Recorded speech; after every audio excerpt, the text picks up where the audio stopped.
ಈ ಎಲ್ಲ ಜಿಲ್ಲೆಗಳಿಗೂ ಭಾರೀ ಮಳೆ ಮಳೆ ಮಳೆ ಸ್ನೇಹಿತರೆ. ಒಟ್ಟು ಇಲ್ಲಿ 10ರಿಂದ 15 ಜಿಲ್ಲೆಗಳಿಗೆ ಭಾರೀ ಮಳೆ, ಅದರಲ್ಲಿ 4 ಜಿಲ್ಲೆಗಳಿಗೆ ರೆಡ್ ಅಲರ್ಟ್.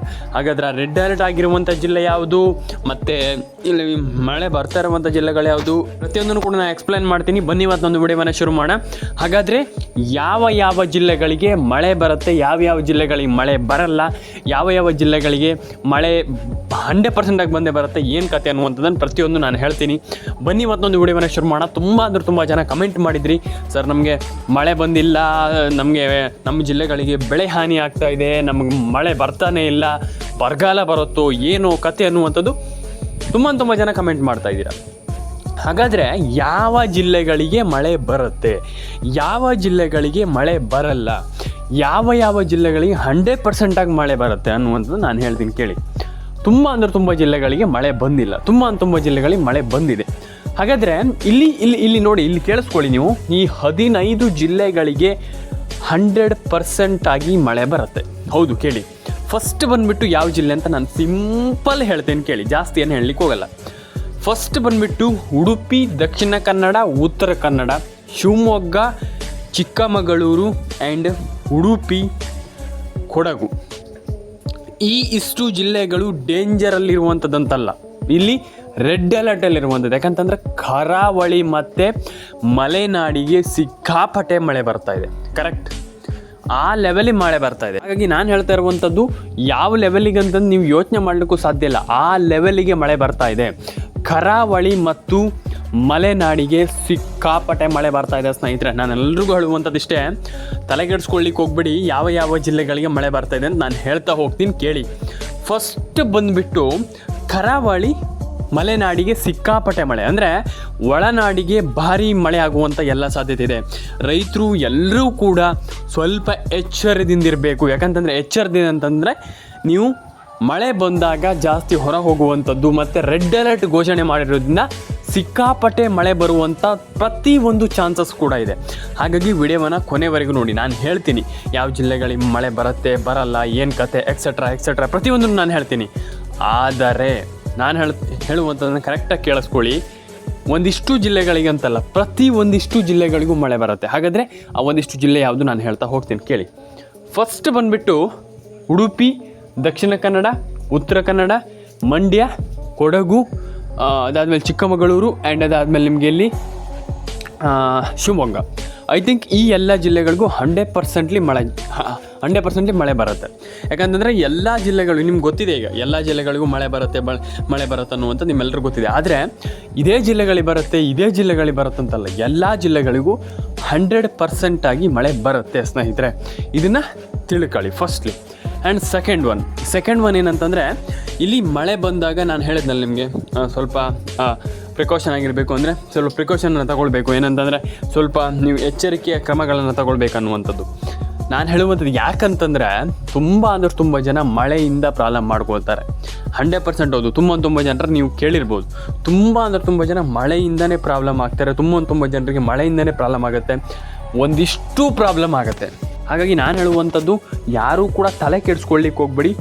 ಒಂದಿಷ್ಟು ಜನರಿಗೆ ಮಳೆಯಿಂದ ಪ್ರಾಬ್ಲಮ್ ಆಗುತ್ತೆ. ಹಾಗಾಗಿ ನೀವು ಹೊರಗಡೆ ಹೋದಾಗ ಸ್ವಲ್ಪ ನೀವು ಜಾಸ್ತಿ ಹೊರಗಡೆ ಹೋಗಬೇಡಿ. ಯಾಕಂದರೆ ಹೋಗಬೇಡಿ ಅಂದರೆ ಹೊರಗಡೆ ಹೋಗಲೇಬೇಡಿ ಅಂತಲ್ಲ, ನೀವು ಕಟ್ಟುನಿಟ್ಟಾದ ಕ್ರಮಗಳನ್ನು ವಹಿಸಿ ಹೋಗಿ. ಯಾಕಂತಂದರೆ ತುಂಬ ಜಿಲ್ಲೆಗಳಿಗೆ ರೆಡ್ ಅಲರ್ಟನ್ನು ಘೋಷಣೆ ಮಾಡಿರುವಂಥದ್ದು. ರೆಡ್ ಅಲರ್ಟ್ ಅಂದರೆ ನಿಮ್ಗೆ ಗೊತ್ತಿದೆ, ಎಚ್ಚರಿಕೆ ಅಂತ ಅರ್ಥ. ಹಾಗಾಗಿ ಅಂಥ ಜಿಲ್ಲೆಯಲ್ಲಿ ಯಾರೆಲ್ಲ ಇದ್ದೀರಾ ಎಲ್ರಿಗೂ ಹೇಳುವಂಥದ್ದು ನಾನು, ದಯವಿಟ್ಟು ಎಸ್ಪೆಷಲಿ ಕರಾವಳಿ, ಮಲೆನಾಡು ಆ್ಯಂಡ್ ಅದನ್ನು ಬಿಟ್ಟರೆ ಆಚೆ ಕೊಡಗು, ಕೊಪ್ಪಳ, ಈ ಜಿಲ್ಲೆಗಳಲ್ಲಿ ನಿಮಗೆ ಸಿಕ್ಕಾಪಟ್ಟೆ ಮಳೆ ಆಗುತ್ತೆ. ಕರೆಕ್ಟ್. ಹಾಗಾಗಿ ಯಾರೂ ಕೂಡ ಹೊರಗಡೆ ಜಾಸ್ತಿ ಹೋಗ್ಲಿಕ್ಕೆ ಹೋಗಬೇಡಿ. ನಾನೆಲ್ರಿಗೂ ಹೇಳುವಂಥದ್ದು, ಯಾರೂ ಕೂಡ ಹೊರಗಡೆ ಜಾಸ್ತಿ ಹೋಗ್ಲಿಕ್ಕೆ ಹೋಗಬೇಡಿ ಅನ್ನುವಂಥ ನಾನು ಹೇಳುವಂಥದ್ದು. ಎಲ್ಲ ಜಿಲ್ಲೆಗಳಿಗೂ ಮಳೆ ಬಂದೇ ಬರುತ್ತೆ ಆ್ಯಂಡ್ ಎಲ್ಲ ಜಿಲ್ಲೆಗಳಿಗೂ ಮಳೆ ಬರಬೇಕು. ಆ್ಯಂಡ್ ತುಂಬ ಜಿಲ್ಲೆಗಳಿಗೆ ಮಳೆ ಬಂದಿಲ್ಲ. ಹಾಗಾಗಿ ಮಳೆ ಬಂದರೆ ತುಂಬ ಜಿಲ್ಲೆಗಳಿಗೆ ಒಳ್ಳೆಯದಾಗುತ್ತೆ. ಹಾಗಾಗಿ ಮಳೆ ಬರಲಿ ಅಂತ ನಾನು ಹೇಳ್ತೀನಿ. ಆದರೆ ನಾನು ಹೇಳುವಂಥದ್ದು ಇಷ್ಟೇ, ಪ್ರತಿಯೊಂದು ಜಿಲ್ಲೆಗೂ ಮಳೆ ಬಂದ್ರೆ ತುಂಬ ಒಳ್ಳೆಯದು. ಯಾಕಂತಂದರೆ ತುಂಬ ಜಿಲ್ಲೆಗಳಿಗೆ ಮಳೆ ಬಂದಿಲ್ಲ. ಎಸ್ಪೆಷಲಿ ಕೆಲವೊಂದಿಷ್ಟು ಜಿಲ್ಲೆಗಳಿಗೆ ಗದಗ, ಯಾದಗಿರಿ, ಬಳ್ಳಾರಿ, ಬೀದರ್ ಈ ರೀತಿಯಂಥ ಜಿಲ್ಲೆಗಳಲ್ಲಿ ತುಂಬ ಮಳೆ ಅನ್ನುವಂಥದ್ದು ಕಮ್ಮಿ ಇದೆ. ಕಲಬುರಗಿ, ಬಾಗಲಕೋಟೆ ಅಂದರೆ ಚಿತ್ರದುರ್ಗ ಈ ಎಲ್ಲ ಜಿಲ್ಲೆಗಳಿಗೆ ಸಿಕ್ಕಾಪಟ್ಟೆ ಭಾರಿ ಮಳೆ ಕಮ್ಮಿ ಇದೆ ಅಂತಲೇ ಹೇಳ್ಬೋದು. ಬೆಳಗಾವಿ ಈ ಎಲ್ಲ ಜಿಲ್ಲೆಗಳಿಗೂ ಸಿಕ್ಕಾಪಟ್ಟೆ ಕಮ್ಮಿ ಇದೆ ಮಳೆ. ಆಗ ನಿಮಗೆ ಮಳೆ ಬಂದರೆ ಅಂದರೆ ಬೇಗ ಮಳೆ ಬಂದರೆ ಜಾಸ್ತಿ ಮಳೆ ಎಲ್ಲ ಬಂದರೆ ನಿಮ್ಗೆ ಒಳ್ಳೇದಾಗತ್ತೆ ಅನ್ನುವಂತ ನಾನು ಹೇಳುವಂಥದ್ದಷ್ಟೇ. ಹಾಗಾಗಿ ನಾನು ಎಲ್ರಿಗೂ ಹೇಳುವಂಥ ತಲೆ ಕೆಡಿಸ್ಕೊಳ್ಳಿಕ್ಕೆ ಹೋಗ್ಬೇಡಿ. ಫಸ್ಟ್ ಆಫ್ ಆಲ್ ಮಳೆ ಎಲ್ರಿಗೂ ಬರಲಿ, ಕರೆಕ್ಟ್, ಮಳೆ ಎಲ್ರಿಗೂ ಬರಬೇಕು. ಆದರೆ ಅದ್ರ ಜೊತೆಗೆ ನಾನು ಹೇಳುವಂಥದ್ದು ಏನು ಮಾಡಬೇಕಪ್ಪ ಅಂತಂದು ತಲೆ ಕೆಡಿಸ್ಕೊಳ್ಳಿಕ್ಕೆ ಹೋಗ್ಬಾರ್ದು. ಮಳೆ ಬಂದಿಲ್ಲ, ನಮಗೆ ಮಳೆ ಬಂದಿಲ್ಲ ಅನ್ನುವಂಥದ್ದು ಫಸ್ಟ್ ಥಿಂಕ್ ಮಾಡಿ, ಯಾಕೆ ಮಳೆ ಬಂದಿಲ್ಲ ಅಂತ ಚೆಕ್ ಮಾಡಿ. ಆಮೇಲೆ ಏನು ನಿಮ್ಗೆ ಅರ್ಥ ಆಗುತ್ತೆ, ಹೌದು ಮಳೆ ಬಂದಿಲ್ಲ ಅಂತ. ಆವಾಗ ನಿಮ್ಗೆ ಅರ್ಥ ಆದಾಗ ನಿಮ್ಗೆ ಗೊತ್ತಾಗುತ್ತೆ, ಹೌದು ಮಳೆ ಬಂದಿಲ್ಲ, ಯಾಕೆ ಬಂದಿಲ್ಲ ಅನ್ನುವಂಥದ್ದು. ಇಲ್ಲಿ ತುಂಬ ಅಂದರೆ ಉಷ್ಣಾಂಶ ಜಾಸ್ತಿ ಆದಾಗ ಮಳೆ ಕಮ್ಮಿ ಆಗುತ್ತೆ. ಈ ರೀತಿ ಪ್ರಾಬ್ಲಮ್ ಆಗುತ್ತೆ ಕೆಲವು ಬಾರಿ. ಹಾಗಾಗಿ ಅದನ್ನು ಸರಿ ಮಾಡ್ಕೊಳ್ಬೇಕು ಅನ್ನುವಂಥದ್ದು ನನ್ನ ಒಂದು ಒಪಿನಿಯನ್. ಹಾಗಾಗಿ ಯಾರು ಕೂಡ ತಲೆ ಕೆಡಿಸ್ಕೊಳ್ಳಿಕ್ಕೆ ಹೋಗ್ಬಿಡಿ, ಜಾಸ್ತಿ ಥಿಂಕ್ ಮಾಡಿ ಯಾಕೆ ಮಳೆ ಬರ್ತಾ ಇಲ್ಲ, ಏನು ಕತೆ ಅನ್ನುವಂಥದ್ದು ನಾನು ಎಲ್ರಿಗೂ ಹೇಳುವಂಥದ್ದು. ಜಾಸ್ತಿ ತಲೆ ಕೆಡಿಸ್ಕೊಳ್ಳಿಕ್ಕೆ ಹೋಗ್ಬೇಡಿ, ಮಳೆ ಎಲ್ಲ ಬರಲಿ. ಹಾಗೆ ನಾನು ಹೇಳುವಂಥದ್ದು ತಲೆ ಕೆಡಿಸ್ಕೊಳ್ಳಿಕ್ಕೆ ಹೋಗ್ಬೇಡಿ. ಪ್ರತಿಯೊಬ್ಬರಿಗೂ ಹೇಳುವಂಥದ್ದು ಎಲ್ರಿಗೂ ಮಳೆ ಬರುತ್ತೆ ಆ್ಯಂಡ್ ಎಲ್ರಿಗೂ ಮಳೆ ಬರಲಿ, ಕರೆಕ್ಟ್. ಹಾಗೆ ಎಲ್ರಿಗೂ ಮಳೆ ಬರಲಿ, ಎಲ್ರಿಗೂ ಮಳೆ ಬರುತ್ತೆ. ಆ್ಯಂಡ್ ನಾನು ಎಲ್ರಿಗೂ ಹೇಳುವಂಥದ್ದು ತಲೆ ಕೆಡಿಸ್ಕೊಳ್ಳಿಕ್ಕೆ ಹೋಗಬೇಡಿ ಅಂತ ನಾನು ಹೇಳಲಿಕ್ಕೆ ಇಷ್ಟಪಡ್ತೇನೆ. ಸ್ನೇಹಿತರೆ, ಕಮೆಂಟ್ ಬಾಕ್ಸಲ್ಲಿ ಬಂದ್ಬಿಟ್ಟು ಕಮೆಂಟ್ ಮಾಡಿ. ಆ್ಯಂಡ್ ನಿಮ್ಮ ಜಿಲ್ಲೆ ಯಾವುದು, ನೀವು ಎಲ್ಲಿರೋದು, ಪ್ರತಿಯೊಂದನ್ನು ಕೂಡ ನನಗೆ ಕಮೆಂಟ್ ಬಾಕ್ಸಲ್ಲಿ ಬಂದ್ಬಿಟ್ಟು ಕಮೆಂಟ್ ಮಾಡಿ ತಿಳಿಸಿ. ಮತ್ತು ಇನ್ನೊಂದು ವಿಚಾರ, ಎಲ್ಲ ಜಿಲ್ಲೆಗಳಿಗೂ ಇಲ್ಲಿ 100% ಮಳೆ ಬಂದೇ ಬರುತ್ತೆ. ಒಂದಿಷ್ಟು ಜಿಲ್ಲೆಗಳಿಗೆ ಲೇಟ್ ಆಗ್ಬೋದು, ಒಂದಿಷ್ಟು ಜಿಲ್ಲೆಗಳಿಗೆ ಬೇಗನೆ ಬರ್ಬೋದು. ಹಾಗಾಗಿ ನಾನು ಹೇಳುವಂಥದ್ದು ಪ್ಯಾನಿಕ್ ಆಗ್ಲಿಕ್ಕೆ ಹೋಗ್ಬೇಡಿ. ನಮ್ಮ ಜಿಲ್ಲೆಗಳಿಗೆ ಬಂದಿಲ್ಲ, ನಮ್ಮ ಜಿಲ್ಲೆಗಳಿಗೆ ಮಳೆನೇ ಬರ್ತಾ ಇಲ್ಲ, ಹಾಗೆ ಹಿಂಗೆ ಅನ್ನುವಂಥದ್ದು. ನಾನು ಹೇಳುವಂಥದ್ದು ಇಷ್ಟೇ, ಎಲ್ಲ ಜಿಲ್ಲೆಗಳಿಗೂ ಮಳೆ ಬರುತ್ತೆ, ಸ್ವಲ್ಪ ವೆಯ್ಟ್ ಮಾಡಬೇಕಷ್ಟೇ. ಹಾಗಾಗಿ ತುಂಬ ಮಳೆ ಬಂದರೂ ಆಗಲ್ಲ, ತುಂಬ ಬಿಸಿಲು ಬಂದರೂ ಆಗಲ್ಲ, ಎಲ್ಲದೂ ಪ್ರಾಬ್ಲಮ್ ಆಗುತ್ತೆ. ಹಾಗಾಗಿ ಎಲ್ಲದೂ ಸರಿ ಇದ್ದರೆ, ಬ್ಯಾಲೆನ್ಸ್ ಆಗಿದ್ದರೆ 100% ಒಳ್ಳೆಯದು. ಯಾಕಂತಂದರೆ ಜಾಸ್ತಿ ಮಳೆ ಬಂದರೂ ಪ್ರಾಬ್ಲಮ್ ಆಗುತ್ತೆ, ಜಾಸ್ತಿ ಬಿಸಿಲು ಬಂದರೂ ಪ್ರಾಬ್ಲಮ್ ಆಗುತ್ತೆ. ಹಾಗಾಗಿ ಬ್ಯಾಲೆನ್ಸ್ ಆಗಿದ್ದರೆ 100% ಒಳ್ಳೇದಿರುತ್ತೆ ಅನ್ನುವಂಥ ನನ್ನೊಂದು ಒಪಿನಿಯನ್. ಹಾಗೆ ಯಾರು ಕೂಡ ತಲೆ ಕೆಡಿಸ್ಕೊಳ್ಳಿಕ್ಕೆ ಹೋಗ್ಬೇಡಿ, ಎಲ್ರಿಗೂ ಒಳ್ಳೇದಾಗಲಿ. ಲೈಕ್ ಮಾಡಿ. ನಾನು ಎಲ್ಲರ ಹತ್ರ ಕೇಳ್ಕೊಳ್ಳೋದು ಇಷ್ಟೇ, ನೀವು ಬೆಳೆ ಏನು ಮಾಡ್ತೀರಲ್ಲ ಅದು ನಿಮಗೆ ಮಳೆ ಬಂದಾಗ, ಹಾನಿ ಆದಾಗ ತುಂಬ ಪ್ರಾಬ್ಲಮ್ ಆಗುತ್ತೆ. ಹಾಗಾಗಿ ನಾನು ಹೇಳುವಂಥದ್ದು ಯಾರೂ ಕೂಡ ತಲೆ ಕೆಡಿಸ್ಕೊಳ್ಳಿಕ್ಕೆ ಹೋಗ್ಬೇಡಿ ಒಂದು ವಿಚಾರ. ಯಾಕಂತಂದರೆ ತುಂಬ ಜನ, ಸರ್ ನಮ್ಗೆ ಮಳೆನೇ ಬರ್ತಾ ಇಲ್ಲ, ಸರ್ ನಮ್ಗೆ ಹಂಗಾಗೋಯ್ತು ಹಿಂಗಾಗೋಯ್ತು ಅಂತ ಬೇಜಾರು ಮಾಡ್ಕೊಳ್ತಾರೆ. ನಾನು ಹೇಳುವಂಥದ್ದು ತಲೆ ಕೆಡಿಸ್ಕೊಳ್ಳಿಕ್ಕೆ ಹೋಗಬೇಡಿ, ಜಾಸ್ತಿ ಥಿಂಕ್ ಮಾಡಲಿಕ್ಕೆ ಹೋಗಬೇಡಿ. 100% ಮಳೆ ಬರುತ್ತೆ. ಆ್ಯಂಡ್ ಯಾವ್ಯಾವ ಜಿಲ್ಲೆಗಳಿಗೆ ಅಂತ ನಾನು ಹೇಳಿದ್ದೀನಿ, 100% ಮಳೆ ಬರುತ್ತೆ. ಎಲ್ರಿಗೂ ಒಳ್ಳೇದಾಗಲಿ ಅಂತ ಹೇಳಲಿಕ್ಕೆ ಇಷ್ಟಪಡ್ತೇನೆ.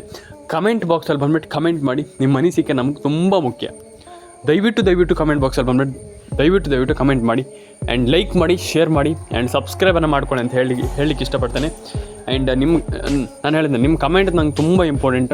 ಯಾಕಂತಂದರೆ ನೀವು ಕಮೆಂಟ್ ಮಾಡಿದರೆ ನಂಗೆ ಅರ್ಥ ಆಗುವಂಥದ್ದು. ಹಾಗಾಗಿ ದಯವಿಟ್ಟು ಕಮೆಂಟ್ ಬಾಕ್ಸಲ್ಲಿ ಬಂದ್ಬಿಟ್ಟು ಕಮೆಂಟ್ ಮಾಡಿ. ನಿಮ್ಮ ಅನಿಸಿಕೆ, ನಿಮ್ಮ ಕಮೆಂಟು, ನಿಮ್ಮ ಲೈಕು ಪ್ರತಿಯೊಂದು ಕೂಡ ತುಂಬ ಮುಖ್ಯ. ಹಾಗಾಗಿ ಲೈಕ್ ಮಾಡಿ, ಶೇರ್ ಮಾಡಿ ಸ್ನೇಹಿತರೆ. ಎಲ್ರಿಗೂ ಒಳ್ಳೆಯದಾಗಲಿ, ಎಲ್ಲರ ಒಂದು ಜಿಲ್ಲೆಗೂ ಮಳೆ ಬರಲಿ.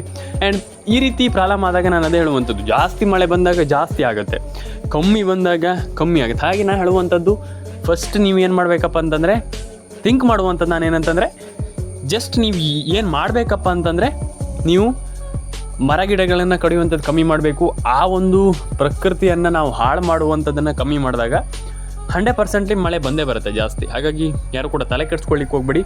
ಎಲ್ರಿಗೂ ಒಳ್ಳೆಯದಾಗಲಿ. ಆ್ಯಂಡ್ ಪ್ರತಿಯೊಬ್ಬರು ಇಲ್ಲಿ ಈ ರೀತಿ ಕೆಲಸವನ್ನು ಮಾಡಿ. ಆ್ಯಂಡ್ ಎಲ್ರಿಗೂ ಒಳ್ಳೆಯದಾಗಲಿ ಅಂತ ಹೇಳಲಿಕ್ಕೆ ಇಷ್ಟಪಡ್ತೇನೆ first of all. And like ಮಾಡಿ, ಶೇರ್ ಮಾಡಿ, ಕಮೆಂಟನ್ನು ಮಾಡ್ಕೊಳ್ಳಿ. ನಿಮ್ಮ ಅನಿಸಿಕೆ ಏನಾದರೂ ಇದ್ದರೆ ನಂಗೆ ತಿಳಿಸ್ಕೊಡಿ.